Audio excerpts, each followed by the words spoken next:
You ever wonder what a combination between Rambo, Kill Bill, and the Punisher look like? Mad Jack Churchill, let's go. Mad Jack, the man who fought with a longbow and a sword in World War II.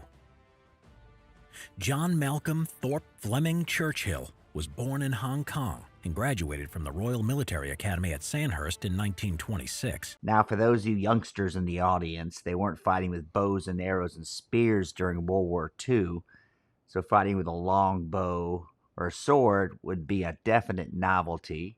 And a guy I often question when I want that guy around me. Turned out in his benefit or his success, but that'd be scary having a guy that thinks he could battle a gun with a longbow.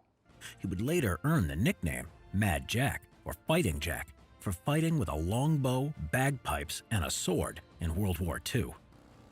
Stationed at Burma with the Manchester Regiment in the British Army during peacetime made Mad Jack restless. It was during the interwar years in the 30s that he would master the bagpipes and ride his motorcycle across the entire Indian subcontinent. The guy sounds like some sort of savant, right? A Leonardo da Vinci type, a man of the people. You know, he can play music, he likes old school weaponry, takes his motorcycle across India. Unique character, be a nice guy to be around. Still not sure if I'd want somebody when I say, here's your rifle. He says, no, I'm covered, bro. I got a bow and arrow and a sword. After moving to England, Mad Jack left the army and became a model and a movie extra. He would also practice a new skill, archery, and became so good that he represented Great Britain at the World Archery Championships in 1939. When war arrived, Mad Jack returned to the British Army and the Manchester Regiment as an officer and was shipped off to France. During the Battle of France in 1940, Mad Jack led small raids on the enemy as the British Expeditionary Force was on the retreat from the Germans' relentless advance. Using a longbow and a Scottish broadsword as his weapon of choice, he became the only soldier known. Now you hear about guys like this on movies only, like the Rambo scene where he pulls out the bow and arrow against the Vietnamese. I'm thinking if I was enlisted or drafted into the British Army and this guy shows up with this stuff, I'm going to go, this guy's completely crazy, hence Mad Jack. To have felled an enemy with a longbow in the war when he landed a shot on the enemy Feldwebel with a barbed arrow. When asked why he did this, he replied, any officer who goes into action without his sword is improperly dressed. During the retreat to Dunkirk, Mad Jack was shot in the neck. When asked how it happened, he replied, German machine gun, casually. He would also win the Military Cross for bravery after rescuing a wounded British officer from a German ambush.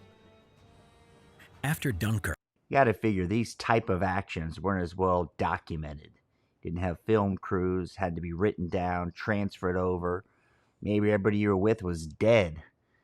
Definitely a different time when you hear these stories. Now, you often wonder, is there a lot of folklore involved? You know, because this just seems too good to be true. Although I believe it, it just seems hard to believe that a guy, knowing World War II veterans as a kid growing up, my grandfather was one. If I would have said, what would you think of a man who brings a sword and a bow and arrow? He'd have probably been like, what in the hell? Mad Jack signed up for the commandos, and when his training was complete, he was sent to Vagsø, Norway in 1941 as second in command of No. 3 Commando in Operation Archery. As he left the landing craft, Mad Jack played March of the Cameron Men on his bagpipes and then led his men ashore with his broadsword waving in the air. The German garrison at Vagsø was quickly defeated. Prisoners were... Now, you know that would scare somebody. It's almost like the war drums coming, the Viking show where you hear the big horns. So all of a sudden you're German and you see some Brit playing bagpipes. You're going to think, this guy's completely lost his mind. Taken and the artillery batteries captured, along with shipping destroyed on Malloy Island. For this action, Mad Jack received his second Military Cross. In 1943, in Italy, Mad Jack led 2 Commando with the objective to destroy German artillery and observation posts in the town of Piglioletti. Even though the town was well defended and outnumbered, Mad Jack organized his men into 6 parallel columns, who instead of using stealth tactics all shouted, "Commando!" The German defenders, as a result. It's hard to believe considering all what we know about warfare today, right? With all the video, he'd run in yelling commando, there's machine gun fire. You got to think, too, picture this. Go back in time. We're not fighting ill-equipped troops in the desert with AK-47s. We're fighting the world's most formidable force at the time on two sides, the Germans and the Japanese. These were very sophisticated warriors we were going up against. So it's definitely a different look than we've got today. Confused into thinking the shouting, which was coming from all directions in the darkness, was a much bigger force. In this skirmish, the 50 men of No. 2 Commando took 136 prisoners. Mad Jack, who was assisted by Corporal Raffel, took 42 German prisoners and captured a mortar crew using his broadsword. After marching the prisoners down to British lines, he said, "I maintain that as long as you tell a German loudly and clearly what to do, if you are senior to him, he will cry, 'Jawohl,' and get on with it enthusiastically and efficiently, whatever the situation." After losing the broadsword in hand-to-hand combat earlier, he later went to the town on his own to retrieve it. On the way, he met an American patrol going towards the enemy lines when they should have been going the other way, so he told them that he wouldn't come back for a bloody third time. In 1944, Mad Jack was in Yugoslavia leading British commandos and now Yugoslav partisans, attacking the vital hill called Point 622 on the island of Brac in the Adriatic Sea against the Germans. But in September 1944, Mad Jack and an RAF officer escaped the camp by crawling under barbed wire through an abandoned drain and set out to walk to the Baltic coast, but were then captured. Now sent to a new camp in Niederdorf, Austria, Mad Jack escaped again on April 1945. This guy reminds me, looking at the description of the video, about the Air Force pilot who was shot down. A POW escaped. You think, so what?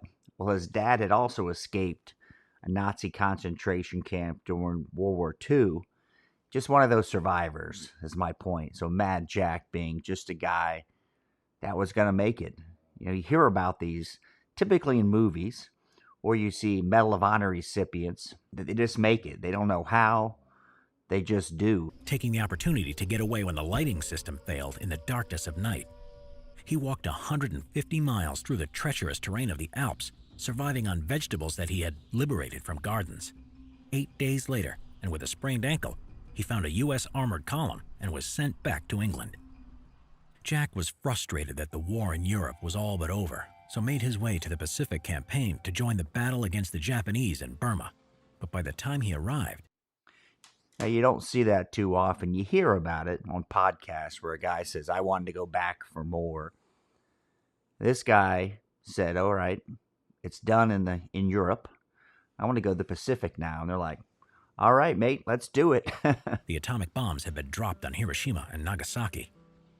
Mad Jack was so unhappy, he said, "If it wasn't for those damn Yanks, we could have kept the war going another 10 years. After the war, Mad Jack continued to seek danger, qualifying as a parachutist, then transferring to the Seaforth Highlanders, and later ending up in Palestine in 1948 as second in command of 1st Battalion, the Highland Light Infantry. During an ambush on a Jewish medical convoy by Arab forces, Mad Jack, with only 12 men and in full military dress, marched under fire to the convoy to offer its evacuation. I grinned like... So you figure he's in during what they say, 40-41. This is after the war, during the Israeli war in the desert. He's off fighting, supporting more troops that weren't about his home country at that point. He just was a guy that liked to get after it. I don't know how else to describe it. And who would you question? Who would you compare him to today? Who could we say Mad Jack is like, fill in the blank? Mad from side to side, he said afterwards, as people are less likely to shoot at you if you smile at them. He would later coordinate the evacuation of 700 Jewish doctors, students, and patients from the hospital atop Jerusalem's Mount Scopus. Mad Jack would retire from the Army in 1959 with 2 awards of the Distinguished Service Order. Do you think people like Mad Jack are born, or are they made?